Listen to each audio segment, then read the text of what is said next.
Guys, thanks very much for having me out here. They turned on the music. I was like, because I usually have a soundtrack when I speak, like when I'm in Texas, like country and western, and New York, it's more jazz, but that's fine. Thanks a lot for you guys having here. The food's going to be brought in, so feel free to eat and whatever as we go along and speaking. We're going to be having a conversation right now all about social media marketing. Growing your business, marketing in your business as well. We're going to be talking about some really good tools and techniques and advice. My guest of honor here is Sujan Patel, right? Yep. So, and Sujan, I'm going to give him a chance to tell all the stuff that he does. But he is somebody with wealth of knowledge about marketing your business, digital marketing and growing your business. So, without further ado, let me just first of all ask you, and then after I give you give a little bit of an introduction, Sujan. Actually, if it's okay with you guys, I'm going to go around very quickly and ask if you guys can just give a quick who you are and what your company does, right? So we just get an idea of the crowd that's here, and it's a good idea. Plus, opportunity for you to share with the rest of the group what you guys do. Who knows what you can sell? So Sujan, let's start out with yourself. Yeah, thanks for the warm introduction. Thank you all for coming and to join us here today. My name is Sujan Patel. I've been doing digital marketing for 14 years. Worked on all types of businesses from e-commerce to brick and mortar, local businesses. I've helped plastic surgeons in marketing and dentistry to SaaS. And so right now I have a marketing agency called WebProfits. We help usually e-commerce or B2B SaaS. That's kind of our specialty. I also have a handful of SaaS products myself under the company Ramp Ventures. So I do a lot of different things and wear a lot of different hats. And so one side, I'm kind of recommending my clients what to do and helping them do it. On the other end, I'm doing the same things I would tell my clients to do for myself. So I was very, very pumped to talk to you guys. All right, that's great. That's great. Let's get just an idea of who is in the room here. If you guys can start thinking about that. I'm going to pick on Monica first because she was unlucky enough to be here early. See what happens? You get penalized when you get to a place early. And so, but I'm going to start with you actually, Monica. Just tell us a little bit about your business, who you are, what your business is, and then we're going to all you guys as well. Go ahead. Okay, I'm Monica Weaver. I have an online retail store. I sell cloth diapers and other natural baby products. Very cool. Cloth diapers online. Yeah. Right? All right, very good. And by the way, just as we get, so thank you again to Avalara for sponsoring this. They, Avalara does sales tax compliant software, right? Yes, we do. Yeah, right. Transactional sales tax. So that sounds bigger than it really is, but what we're talking about is automating anything from sales tax to VAT, value-added tax, everything across the board. Which means as you're selling stuff online, you link in with your e-commerce application direct to Avalara, and it calculates sales tax, remits a sales tax. You don't deal with any of the sales tax issues at all. No forms filling, they do it all. So it is I'm learning as well because I just came from your conference, and there's a huge number of people out there that are relying on this technology to just take care of it. When you're selling to different states, it becomes a much bigger issue. So tell us who you are, what you do. Hi, my name is Saurabh Majumdar. I run a startup here. It's a B2B SaaS, helping businesses collect customer testimonials, reviews on-premise and online. Great. So what's different? We do it in audio and video modes. And all that content goes to agencies. We partner with agencies where we leverage that content. Perfect. Thank you. That's excellent. And it's a great product. Good to hear. Thank you. Go ahead. Hello everyone, my name is Michael Banta. I do sales for a software company in town.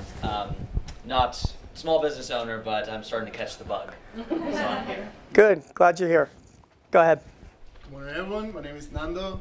My company is Ally Digital. I'm actually a digital marketing consultant and help businesses with e-commerce implementation, as well as I have a couple of stores which are my constant case study on the very technology that I recommend. Very good. See, you get some guys who are going to steal all of your ideas. They're going to run away. They're going to collaborate, right? You'll get leads out of this. Go ahead. Hi, my name is Kristen Morris. I actually have an interior design company for residential design and staging. It's called KJM Interiors, and I also like to do crafty stuff that I'm wanting to maybe get involved with, like Etsy or some other online selling platform. Very cool. All right, thank you. Go to the end over there.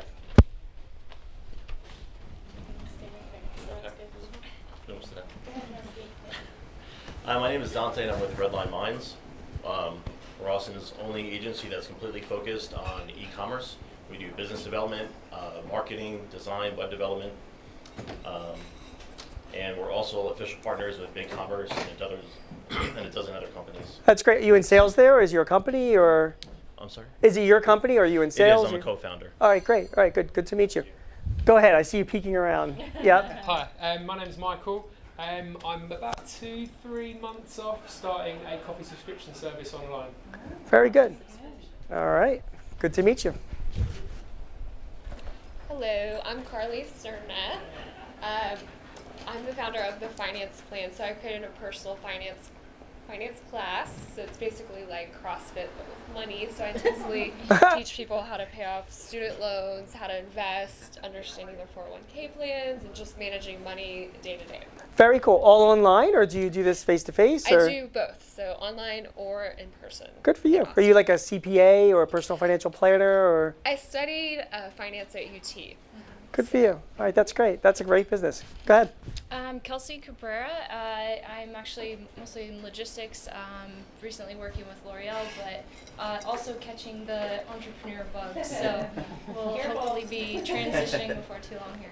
That's great. So you're thinking of starting up a business. Yes. Is that what you are? All right, great. Hopefully we can give you some ideas. That's great. All right, cool. Let's keep moving around. Don't you hate it when you guys have to wait to the end because you're like, what am I going to say? And be like, Hi everyone, I'm Victoria Yang. I'm the IRS enroll agent. So I take care of setting up the company, starting up and booking, and all the way to tax filing. I came here just to learn and try to get the information from my clients. that is incredible. Thank you. So when you introduce yourself as an IRS agent, does that pretty much clear the room? Does everybody walk away? I don't know, here's a buzzkill. I know. No, it's just that's the full term. Because a lot Good. of people would say enroll agent, and then they would say enroll agent with what agency? Right. So IRS enroll agent, that's the proper term. That's fine. It's funny too because we do a lot. I'm a CPA, and like the IRS spends a lot of time proactively giving education and advice to small businesses. People automatically get scared when they hear it, but there's the agency itself actually is a very good resource for good information. Correct. So good, right? Glad you're here. Thank you. Thank you. Good. Hello everyone, my name is Savannah Elliott and I am the co-founder of Allergy as in Clean. I help people find indoor relief from allergies. Indoor relief from allergies. Yeah. So like, are you a consulting firm or? It's actually a product that you can buy through my website. I ship it to you and it's 100% mineral based. You just fill it with water, shake, and spray in the air to reduce 95% of pet dander, dust mites, and cockroach allergens. Really? Yeah. Wow. Do people in Texas get allergies like they do in Pennsylvania? Yeah. Because I've been getting crushed. Just this week is when it really started hitting. Yeah, well that's pollen probably. I deal with more like pet dander and. Sure. That's great. Is it your product? Do you resell the product or is it proprietary? My father actually created it for me, so it's fully ours. We Thanks, own it. Dad. Yeah. Yeah. Awesome. All right, that's very awesome. It's very cool. Thank you. Thank you. Hi, I'm Christina Castelli, Parcastle. I run a value-based problem-solving service really focused on millennials. One of my taglines is sort of how to adult. There's no manual. Value-based comes from I come from a consulting background, so you pay when you receive the result. It's not, so a lot of people say, are you a life coach? Not really. You come in with a problem, you come out with a solution. So give me an example of a problem that you solved, just because I've got 3 prospects for you right now. They're all in college. They live at his house. Yeah, sure. Yeah. So a couple of the best ones. One was a person really trying to figure out whether they wanted to go for a promotion at their job or find a new job. Okay. And then making the steps to get there. They did end up getting their promotion and as opposed to shifting companies. And another one is a person trying to lose weight at a particular time. Fair enough. And last one is a person really who felt very, they didn't feel very proactive. They felt like they were very reactive.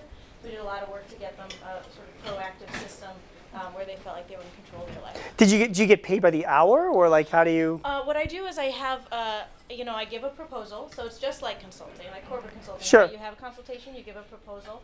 Usually $10 or $15 per session. Again, we're focusing on millennials. Yeah. That's just to make sure people have a little bit of sunk cost and a little bit of buy-in.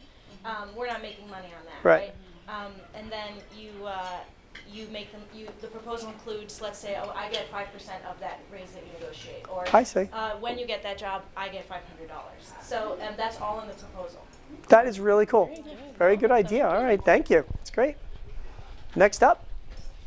Hi, my name is Malika Hamblin, and I have an online retail store. I started years ago when eBay was booming, and then I relocated from Seattle with my husband, and then I just started back up on my own website a couple of years ago, and I'm kind of in the middle of just leaving a finance job, which is my background, to doing this full time. What do you sell? Clothing for women. Really? So is it like your clothing, or are you reselling it? You rep? Wholesalers. Are you wholesalers? And then I also go to the major clothing markets, LA, Florida, and New York. And I do have a few that specialize in making me something that, for instance, maxi dresses are huge in Texas. Right. And I have a few people who they make them, and then I sell them directly on my All site. from your website, not Correct. like eBay or Amazon or anything like that. Directly my website. Got it. Avalera Prospect. I don't know. Sounds like a good one. All right, that's great. Thank you. Thanks, Malika. Good. Good afternoon. My name is Valkyrie Lang. I'm a lifelong entrepreneur on the retail side, and I currently work in the wonderful world of finance, so definitely need to talk to you. I work exclusively with women small business owners, generally under the 10 million mark, and help them integrate their personal and business finances through their startup growth and succession planning, so whatever they're doing makes sense now and in the future. That's great. And again, on a consulting basis, is that how you do this? Like for an hourly fee, or how do you usually bill? It depends on the client. Depends on the client. Yep. Okay, good. That's fine. Thank you. I'll come to the front so you can face this way. Exactly, right next to Valkyrie here. Hi everybody, I'm Don Hobbs, and I'm the co-founder of MAPS Business Training, and we do, mostly it's about transformation of, whoa. Go ahead. Okay. It's good. Mostly about transformation of owners' experience, business owners' experience, their enjoyment, fulfillment, and a little thing called profit, which we do training programs and coaching to that. I'm partnered with Gary Keller, the founder of Keller Williams Real Estate. We're part of the #1 training company in the world across all industries, and we do some great stuff in the training and coaching space. Very good. Yeah. All right, great. Sit down, eat. And listen, guys, don't feel guilty at all that you're eating, and me and Sujan are up here not eating at all, okay? You guys Throw some enjoy. bread if we Yeah, I'll that's ask for fine. some You bread guys later. have a great lunch. That's fine. So, all right. So, Monica, I'm sorry. I said I was going to pick on you. I have to pick on you again, and I know you're eating, but guys, I wanted to use, Monica's business is a pretty good example. You sell cloth diapers online. They are natural products, right? They are designed for, they're environmentally friendly. They are going after that niche. You're selling them off your website. Is that correct? Okay. So, and it's just you right now. And you want to grow your business, right? So you're looking for leads. You're looking for more customers. How do you want to do that? So, Sujan, I'm going to turn to you, right? So she was your client. Let's start there, right? Got your own website, trying to sell something off the website, trying to expand your presence that way. Let's talk some ideas. Yeah. So first and foremost, I think when you look at a specific product like that, you have probably a very active customer base. They're generally passionate about that situation, and that can relate to some of the other things we've heard. If you're selling on Etsy or you have a specialty product, you generally have a very active customer base. That means you can actually leverage them to grow. So first and foremost, let's just say you're starting from the ground floor, nothing. You have the website set up. You have an e-commerce store simply set up. It's not the best. Get your friends and family enlisted, right? Get them involved. Create a Facebook page. Create an Instagram. Don't share your products. Share that passion that your customer base, that they have. Get a couple dozen customers. You're going to have to really hustle for this. Let's fast forward to let's say you've hustled to get your first couple dozen customers. Now you can start leveraging them, telling their stories, testimonials, videos are great, right? Like getting your customers to actually get involved is great. Getting images from them is even better, right? So if you have images of your product, and let's say you're reselling other people's products, or you have your own products, yeah, sure, you can get this professional setup and create your own awesome pictures, but what people really want to see is, how does this dress, well, I'm not wearing a dress, or ever will I wear a dress, but how does this shirt look on me? Or how does this diaper actually fit? Or how does it work, right? Get your customers to do little how-tos and create videos or pictures and get them to share it on social media. Social media is great because, one, they're just pretty much advocating your brand, your company, and then you can embed that from social media. What it does is two things. One is, if it's out there publicly, that means it's not necessarily something you created and it's somebody else has endorsed it. Two, you can embed it and it looks more active, right? If you embed an Instagram picture, you can actually like it right there. You can see how many people comment on it. You can see things that have happened. So that activity makes people, that lack of professionalism actually makes the product feel more real. I'm going to interrupt you and ask you a question when it comes to social media. So I'm assuming all of you guys are your Facebook or LinkedIn, Instagram, Pinterest. It's very difficult to Sujan, to do it all, right? I mean, we all are limited resources and limited time. Can you take us through some of the most popular social media sites and who you think they're sort of best for, And there are people that are doing services here. So if you are doing consulting for millennials, for example, is Pinterest your kind of place, or is maybe Facebook your kind? You know what I'm saying? Yeah. So what is some of your advice there? So the best place to go is there's kind of generalization. So Facebook is suited for every single audience ever, and they will continue to kind of take up more market share. If you're selling to consumers, Facebook, Instagram are must-haves. Right. Twitter probably won't move the needle for you. Right. So just focus on Facebook and Instagram and actually be a human being, like be a real business. Don't be too promotional. Right. Try not to just talk about yourself. I like to do like humble brags. What I mean by that is like share your customer getting the diaper. Right. Share your customer using the product. Don't share the product because nobody really wants that unless you're doing deals and whatnot. Instagram is great for that as well. Let me interrupt you. Is anybody here using Instagram to market in your business? Right? Okay. So I'm going to ask, like, are you successful with it? Like, is it like, tell me what you're doing with it that's working. Actually, Instagram is my major marketing Is it? tool, and obviously when I was selling on eBay, none of that was there. Yeah. But you're correct on, if I send a very popular person a dress and she posted on her page, yeah, then I've grown doing that from no help outside using any type of marketing firm, where now I have over 30,000 followers on my page. Do you really? Okay, that's amazing. So influencer, you're getting influencers, or people who have a following, and this is that era of like what I call like the micro celebrity, and everybody's becoming their own reality TV star, right? So with that, there's lots of people who have millions of followers, tens of thousands, hundreds of thousands of followers. We have a client, a company I'm actually an advisor to that does real estate investments. And we just got a handful of like 6 or 7 accounts that are focused on entrepreneurship and advocating just kind of the lifestyle and whatnot, passive income and whatnot. And we just paid them a few $100 each to post 2 posts on their Instagram. And we ended up generating 7 or 8 different prospects essentially. And each prospect acquisition cost from other means like paid search or any other online marketing would be $1,000 per active investor. And they got 7 from like 7 or 8 different Instagram influencers. There's a lot of different ways to find it, but I would start searching common hashtags to do that. And it's easy. You'd be surprised how active they want. And even sometimes you can send them free products and they will do it.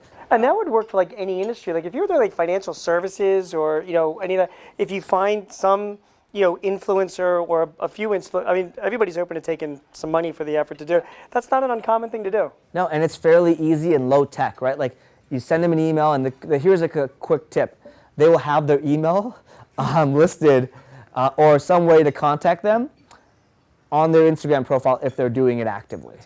So it's very easy to find. So moving on to like Pinterest is good for the specialty, those hobby, like if you're making crafts and whatnot.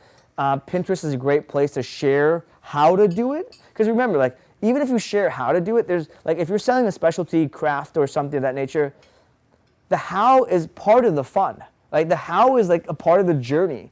And so sharing that, people repin it. You can actually do some advertising. However, I don't think that platform is really mature enough to do that. You can share that Pinterest link on Facebook all you need is a few people that are active to actually participate. So if you're going to do Pinterest, create other boards that you think are of interest to your target demographic. I think so many people, especially first-time entrepreneurs or small business owners, they focus so much on what they're doing and not enough on what their customer is doing, right? So just keep talking about what your customers are doing because that's what they want to hear about. I have a friend who has this is his kind of, he's a marketer, but he has a side passion for, he's a big outdoors guy. He has a hammock business. He loves, this is what he does for fun. He goes camping and goes to random places and he just throws up a hammock in like the most obscure places. And it's pretty awesome. I'm like, this is cool. What's cool is hanging out in that hammock. What's not cool is the 5 hours setting it up. Oh, right. Yeah, it's a lot of work, right? He had one under a bridge and it was pretty interesting, but like, I don't want to hang out on a bridge. And he takes pictures of it? He takes pictures on social media and he posts it around. But like, that's a great idea. And then what he did is So like I'm thinking you have your friends and people put on cloth diapers and be wearing them like in the middle of the street, take like little Pinterest pictures of like different people getting attention for the product. Look at me, am I? Yeah. So maybe not that one. It could, getting crazy out there could do well. Yeah. But ultimately, his hammock e-commerce site, he set it up on Shopify. He sells on Amazon, and he hasn't done quite well on Etsy because it's not like one of those specialty products. You can buy a hammock on a lot of different things, and people want more like a reputable company and whatnot.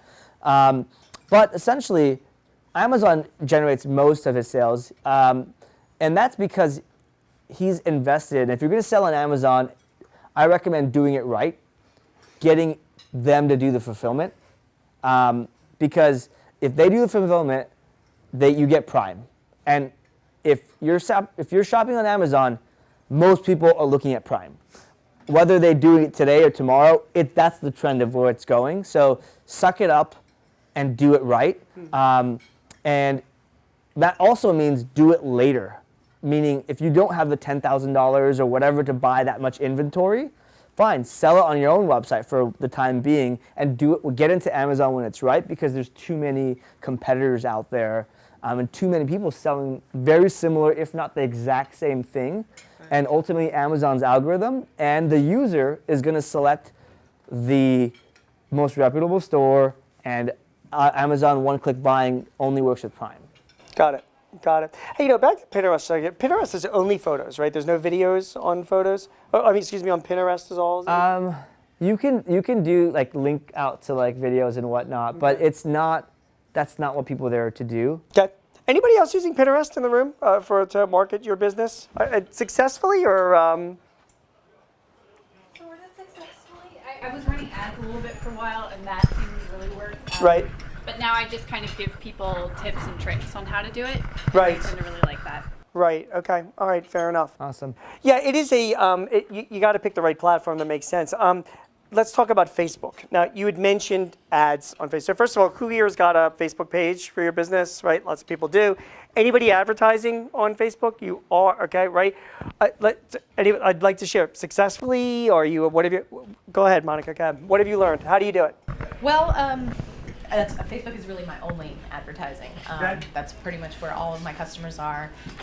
I tend to boost posts when I have something special that I feel like would get a lot of attention. Like I'm doing my first anniversary giveaway this last weekend, so I did a boosted post on that for about 5 days, and I got about 3,000 to 5,000 views, I think. Great. And a couple of hundred engagements on the post. So great.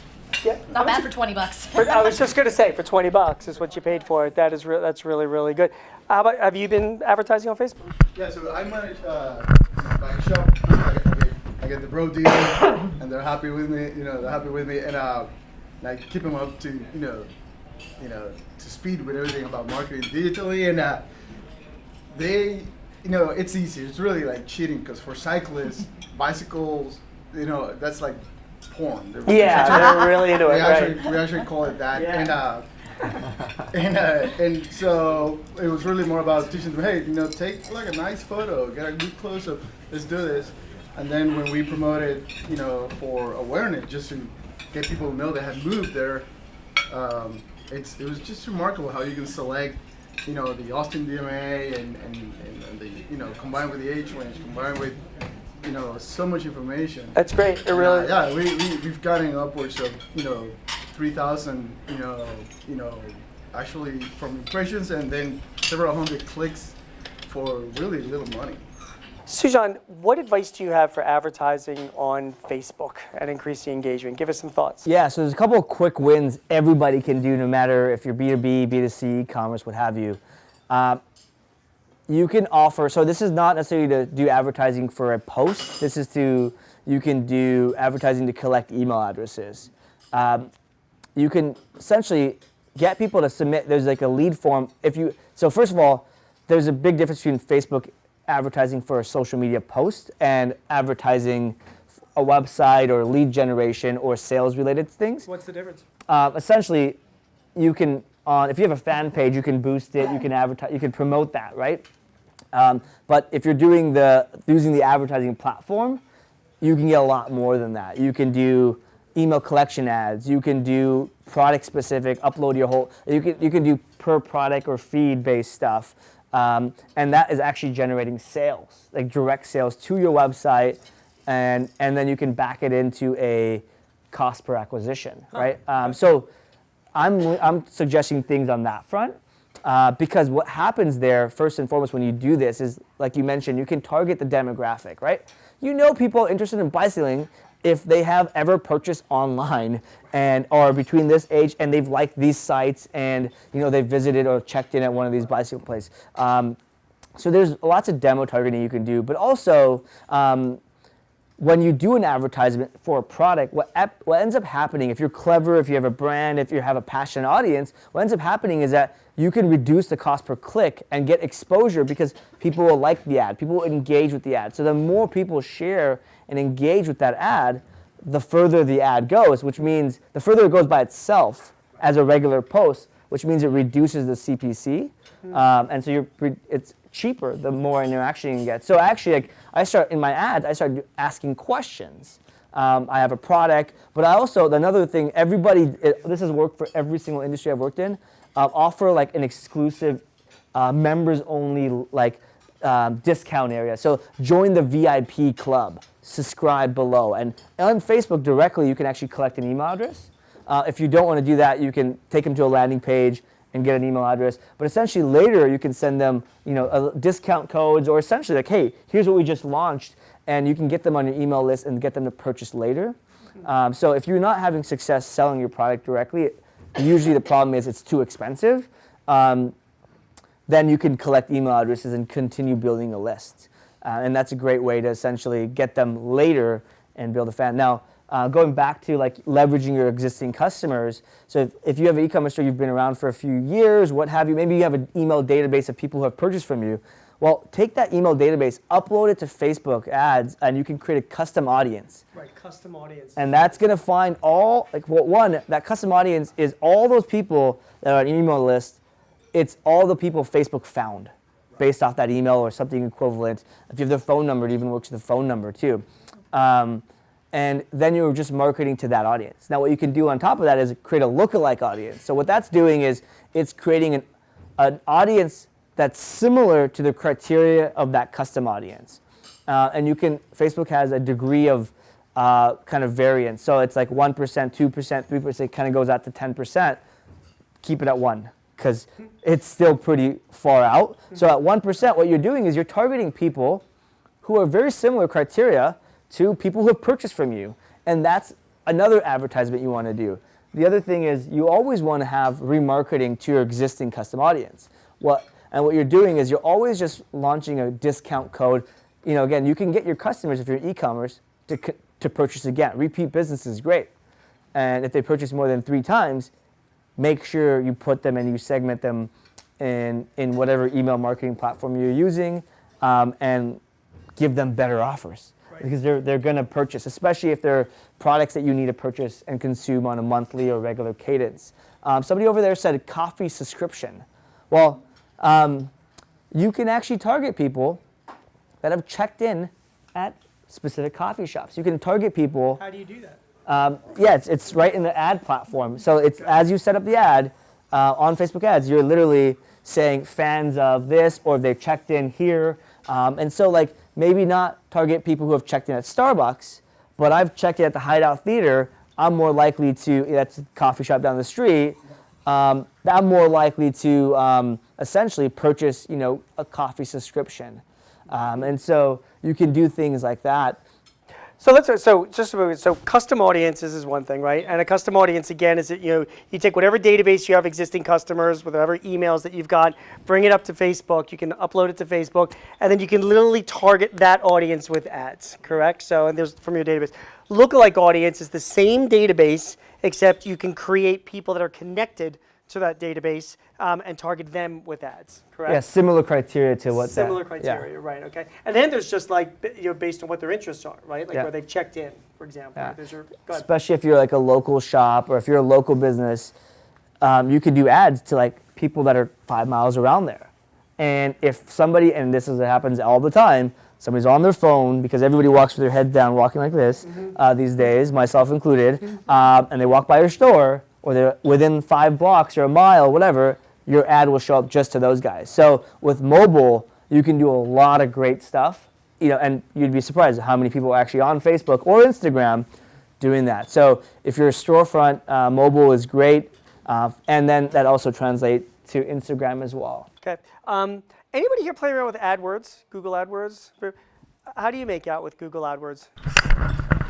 I think it's a very effective system, but it's a complex system to master. Yes. And there are a lot of nuances, small things in that. What I believe works best is to go through some of the help and support files they have to structure a campaign correctly from the start. Right. People can lose a lot of money very, very quickly. Right. And I'll give you an example. Like a previous company, we were doing car rentals, and we were coming up for car rentals in Singapore. We never had anything in Singapore. So it's things like these small mistakes which people make. And then you pay. You put a budget. A number of clicks hits that, but you're done, right? I mean, that's right. It evaporates very quickly. Got it. So I think that once you get the basics right, it can be very effective. Any thoughts on Google AdWords? Much experience with Yeah. So if you're just starting off, doesn't matter what your budget is. Well, first of all, make sure you have at least $500 to $1,000 a month that you can spend. Underneath that, nobody can really help you optimize. You can't do much because you don't have enough data to like adjust and modify, and like you're just collecting data mode, right? And you don't want to be spending $500 a month for 5 months to get the data at the end of 5 months. You want to save up and do $3,000 and get the data now. So what I would recommend is, again, have a decent enough budget where somebody can do something. Go to sites like cloudpeeps.com, and there's lots, or clarity.fm. And what do they do? Both of those sites, so clarity.fm is you can find people who are experienced in AdWords, and you can pick their brain, you can have them audit it, you can run what you want to do by them. Essentially a smart consultant, you pay by the minute, you only need 30 minutes of their time. Or go on CloudPeeps and get a PPC specialist to manage that stuff for you. What do they charge? Typically, you're going to spend a few $100s a month. Typically, on the larger end, it's like 10% of spend, but there's usually a bottom. With CloudPeeps and those types of like kind of ad hoc or on-demand services, people can do this. If you're spending $1,000, $2,000 a month, you can do this in a few hours a month of management. And the great thing about this is they set it all up for you. You want them to set it up for you, somebody who knows what they're doing, so you don't make mistakes like advertising in Singapore and wasting your budget. Because when you sleep, Singapore is awake, and the ad budget goes through it pretty much disappears before your target demographic opens up. And so little mistakes happen. The other thing is landing pages. So let's just say wherever you're going to get traffic from, and this is kind of moving to the website itself. When you drive traffic to your website, most of the time, it's not optimized. You're driving people to the home page, a product page, or some page that is not compelling enough to a first-time visitors to purchase from you. You're not telling them much, right? So you need to create a specific landing page. You can use tools like Instapage, lead pages, Unbounce, and things like that to create a landing page. A little harder to do for e-commerce, but the people like coffee subscription or B2B SaaS or what have you, consultants and whatnot, you can create essentially a landing page that better describes what you do. And this is a sales page. The great thing about Unbalanced and Instapage is they have a bunch of templates. So you're working off templates that are proven and you just customize it, and you don't need to hire anybody for this. This is like a WYSIWYG editor. You can drag and move things around. It kind of makes it hard for you to mess up because you work within that framework. And the biggest, most important thing is that headline at the very top. Say what you're going to do. In fact, I would say reverse the problem you're trying to solve as the solution. So I was working with prior to doing what I'm doing, I was working with a B2B SaaS company targeting small business owners, specifically around scheduling their staff, employees, and whatnot. So we asked our customers what their biggest, to describe what we do. And we took that description, the most common description, and we literally, we edited it to be a little more polished, and we took that as their headline. The other thing we did was we're using that headline, what's your biggest problem? Or isn't scheduling a problem with your business? Or something of that nature. We pretty much proposed a problem, and then underneath that, our sub-headline was like, well, don't worry about it anymore. Or like, that was our solution, essentially, sign up to find out. In doing this, you want to keep everything above the fold, pretty much what you can see when you load up a web browser of the website, very, very clean. Minimize top navigation, minimize like the options somebody can do, especially for e-commerce, because there's a categories, subcategories, all these different signals. All it does is confuse and distract people. What do you, all the stuff that you're talking about is a huge pain in the neck. It takes like a lot of time to monitor. You're selling bikes and, you're selling clothes and, work for the IRS. I mean, like everybody's got their specialty. Yeah. Nobody here is like a digital marketing person. Do you find most of your clients hire people to do this stuff? If these guys were if I'm looking to hire somebody to help me, is there any place to go? Fiverr, Guru, you know what I mean? Yeah. So, so first what I recommend is when you're just starting off, get one or two things working. Get something working where somebody can optimize that. When you have nothing working and you're just starting from scratch, you really have an idea. And when you have 100 customers, you figured out, let's say, Facebook ads, and you want to make it better, or you figured out like, hey, I can get traffic, or I can write articles, and I can do some Instagram influencer stuff. You got something people can scale. Sure. You got somebody who knows better than you, have done it better, or more experienced, can take that and make it better. So try to get one win and a channel. Find that one channel. Then from there, an experienced professional can take it from there. Again, Cloud Peeps is a great place. Clarity.fm is great because what you do is you ask e-commerce specialists or whatever your business is, industry is, you ask them for feedback and things you can do. And that conversation, it's a very trusted conversation. You're getting probably thousands of dollars in advice in 30 minutes, because like if somebody hired me on Clarity.fm and they asked me for feedback on their website, I can't just in 30 minutes give them like on the fly, off the cuff stuff. I have to look at their website. So you get a lot more time and value for that 30 minutes or whatever time. And you can eventually hire them, or they can recommend somebody. But find a professional. Instead of hiring somebody off the bat, get all the low-hanging fruit out of the way. Got it.